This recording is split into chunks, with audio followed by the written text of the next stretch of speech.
Di sebuah tempat sedang berlangsung acara konferensi pers mengenai misi pesawat antariksa. Salah satu astronotnya bernama Mafe. Tetapi hari itu tak satu pun keluarga Mafe menghadiri acara tersebut.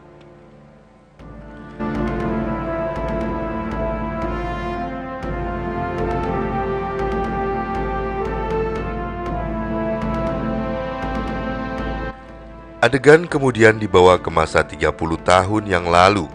Mafe dan teman sekolahnya sedang melakukan latihan penyambutan acara Asian Games. Namun karena keliru saat bergerak, gurunya langsung memarahinya dan membuat Mafe menjadi bahan tertawaan. Ayah Mafe yang bernama Hawen adalah seorang arsitek ternama di kota itu. Hawen baru saja menyelesaikan pembangunan sebuah jembatan. Hari itu, Hawen dipercaya bertugas untuk membawa obor pembukaan Asian Games.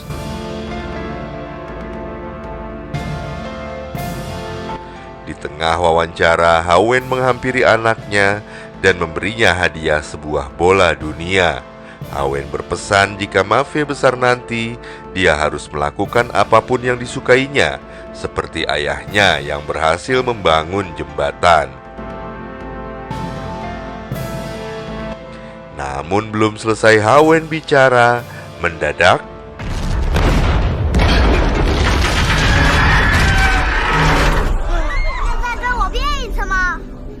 akibat kejadian itu, Hawen kemudian dijatuhi 7 tahun penjara karena dianggap lalai dalam pembangunan konstruksi jembatan.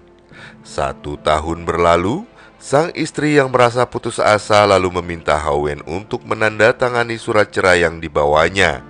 Tanpa melakukan pembelaan, Hawen segera menandatangani surat tersebut. Sebelum berpisah dengan anaknya, Hawen memberi wejangan sebuah pesan. Selama kau mau terus berusaha dan berpikir keras, maka kau akan mencapai kesuksesanmu. Ternyata selama bertahun-tahun berada di sel, Hawen selalu mendapatkan perlakuan kasar dari para napi lainnya. Kekuatannya adalah harapannya untuk bisa bertemu lagi dengan anaknya.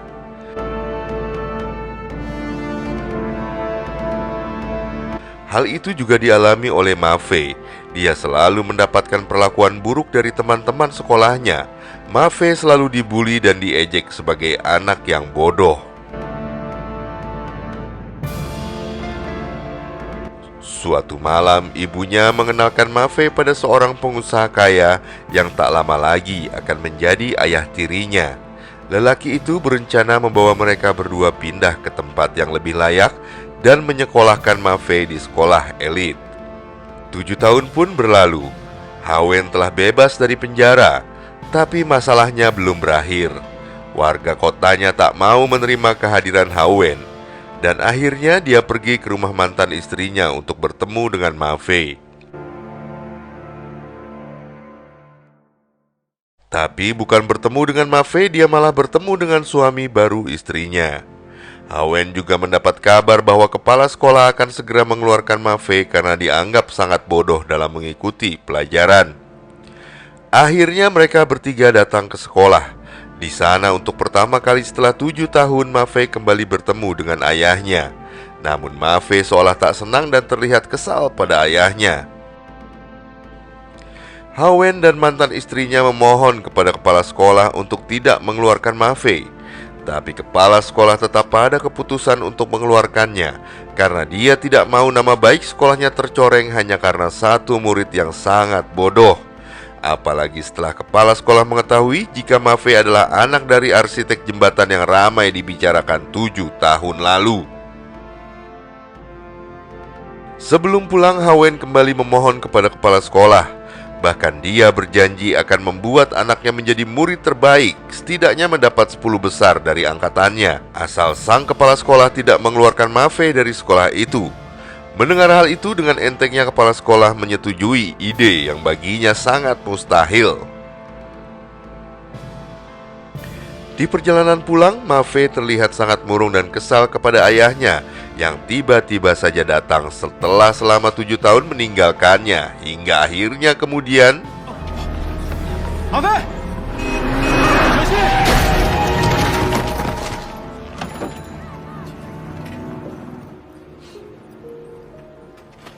不要看我！求你不要看我！ Setelah emosi Mafe reda, Mafe menemani sang ayah untuk mencari pekerjaan. Namun Hawen terus ditolak.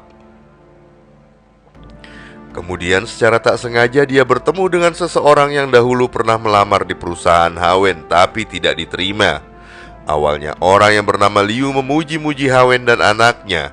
Namun kemudian tiba-tiba dia berbalik memaki-maki Hawen di depan semua orang untuk membalaskan sakit hatinya karena dulu pernah ditolak oleh Hawen. Hal itu pun membuat Mafe semakin sedih. Dia bertanya mengapa semua orang membenci dan memaki-maki ayahnya. Hawen mencoba menjelaskan, mungkin jembatan itu runtuh tapi ayahmu tidak akan pernah runtuh.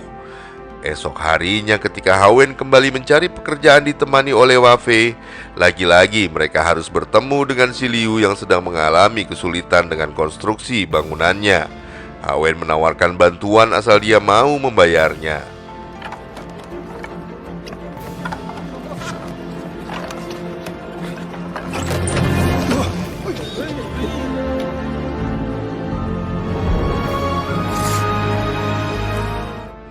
Setelah melihat kemampuan Hawen, Liu lalu berniat mengajak Hawen bekerja sama menyelesaikan konstruksinya. Dia juga meminta maaf atas sikapnya terdahulu.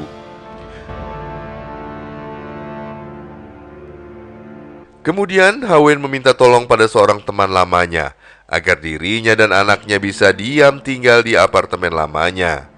Namun semua itu tak gratis.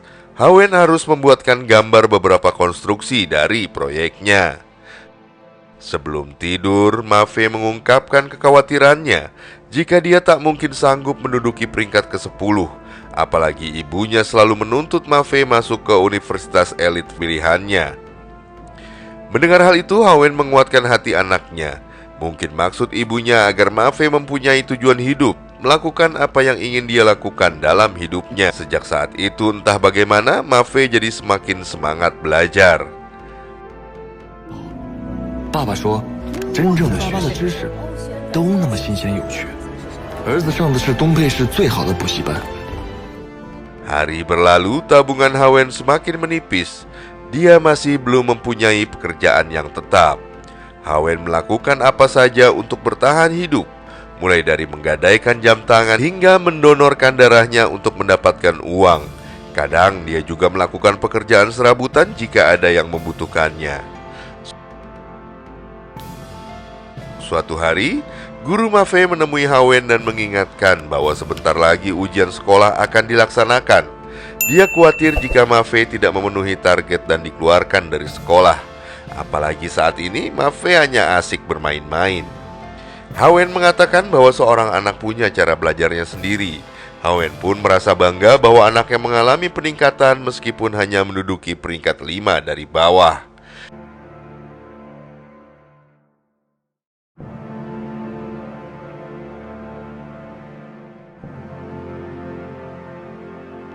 Keesokan harinya saat ayahnya mengantar sekolah, mendadak Hawen berhenti di sebuah taman.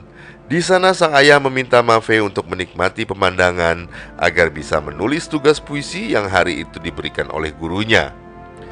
Namun tiba-tiba Mafe bertemu dengan sekelompok temannya yang sering membulinya. Hawen yang melihatnya langsung meminta Mafe berlari ke sekolah tanpa menghadap ke belakang.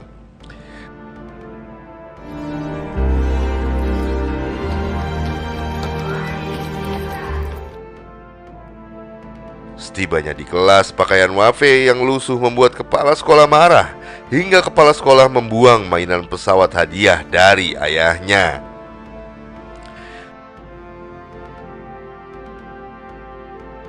Sepulang sekolah, Mafe mengeluhkan kejadian tadi. Dia juga berkata bahwa sudah sangat capek dengan semua masalah hidupnya. Dan hal itu semakin kuat saat melihat wajah ayahnya yang babak belur. Mafe memutuskan untuk berhenti sekolah. Namun di tengah perbincangan itu mendadak tetangga apartemennya datang dan memaki-maki mereka. Hingga akhirnya untuk pertama kalinya Mafe melihat kemarahan ayahnya yang sedang memuncak.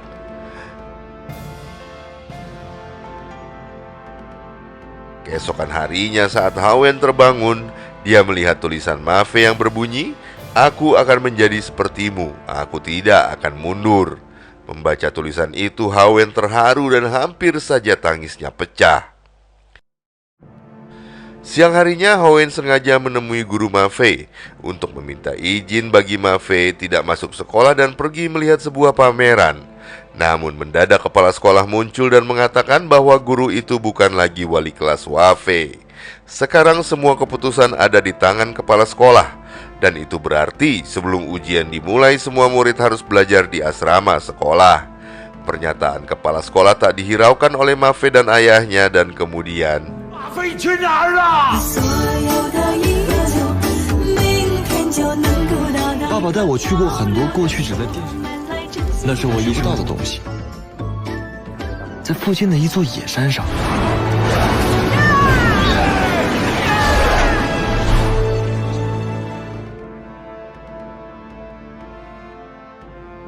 Di perjalanan pulang untuk pertama kalinya, Mafe melihat ayahnya yang terlihat sangat kelelahan.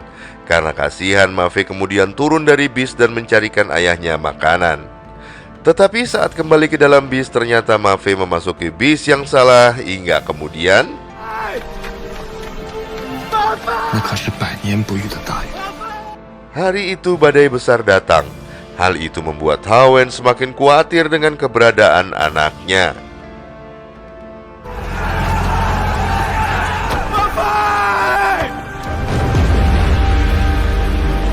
跑着跑着，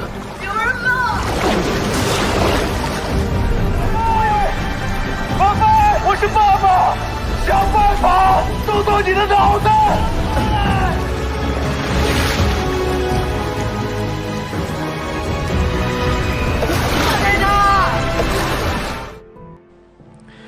Beberapa hari kemudian, hari ujian pun tiba.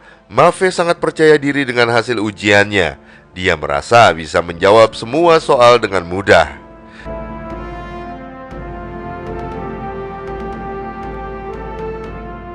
Di luar dugaan, Mafe harus menelan kekecewaan saat melihat namanya yang berada di urutan bawah.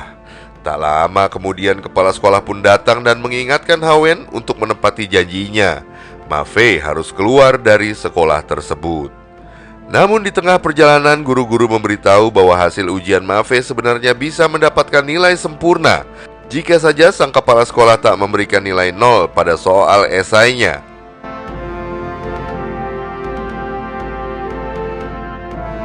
Merasa perlakuan itu tak adil, akhirnya Hawen pun meminta izin agar anaknya bisa membacakan jawaban esainya di depan semua guru. Ternyata soal esai itu merupakan perintah untuk membuat cerita dengan tema yang sudah ditentukan. Sedangkan Mafe membuat sebuah cerita tentang pengorbanan sang ayah yang mati-matian merawatnya. Dia juga menceritakan tentang cita-citanya yang ingin menjadi seorang astronot. Menurut kepala sekolah, cerita tersebut telah keluar dari tema yang ditentukan. Namun setelah mendengar cerita Mafe yang cukup mengharukan, semua guru pun setuju untuk melakukan penilaian ulang. Dan akhirnya Mafe mendapatkan nilai yang sangat bagus hingga membuatnya menjadi siswa terbaik tahun itu. Sang guru menasihati kepala sekolah agar mendukung murid yang mempunyai kelebihan menarik seperti Mafe.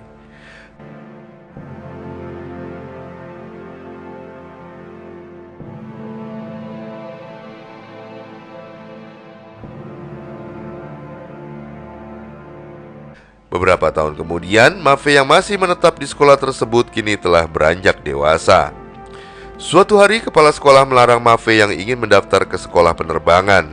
Dia ingin Mafe bisa membantunya mengurus sekolah itu. Kepala sekolah bahkan sudah menyiapkan foto Mafe yang bisa dipajang di ruangannya. Namun Mafe menolaknya karena dia selalu ingat nasihat ayahnya untuk melakukan semua hal yang disukainya.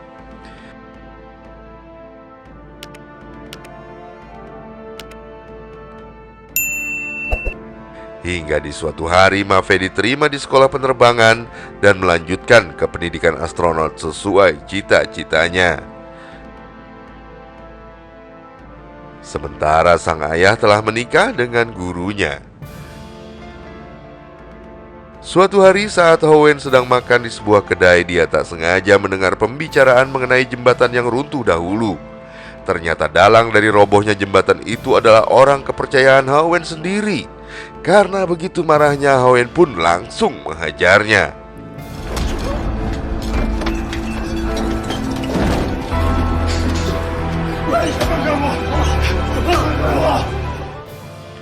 Akibat dari kejadian itu, Hawen harus ditahan selama 15 hari. Berita tentang Hawen sudah menyebar kemana-mana dan membuat karir Ma Fei sebagai astronot terancam.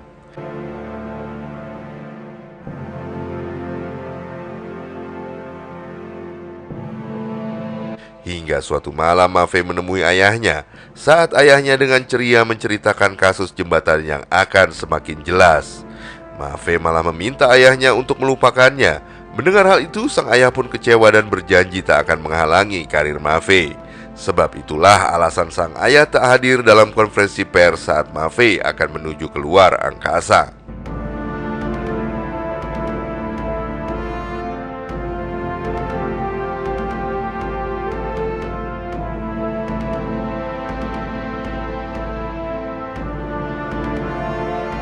Tak lama kemudian akhirnya Ma Fei menjalankan misinya.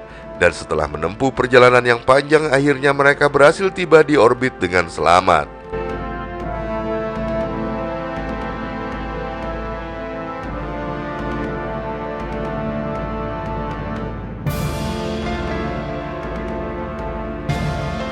Namun beberapa saat kemudian pesawat kehilangan sinyal akibat dari sebuah meteor yang menghantamnya. Selama berhari-hari mereka berdua terdampar di luar angkasa tanpa ada kejelasan. Ma Fei mempunyai rencana untuk memperbaiki radar pesawat yang telah rusak, namun komandannya menolaknya karena bisa membahayakan nyawa. Hingga kemudian Ma Fei menemukan sebuah pesan yang dulu pernah ditulis untuk ayahnya. "Aku akan menjadi sepertimu, aku tidak akan pernah mundur." Ma Fei akhirnya memberanikan diri memeriksa radar pesawat meskipun kemungkinan keberhasilannya sangat kecil. 中继天线的故障原因是底座插片脱落。我现在已经在进行。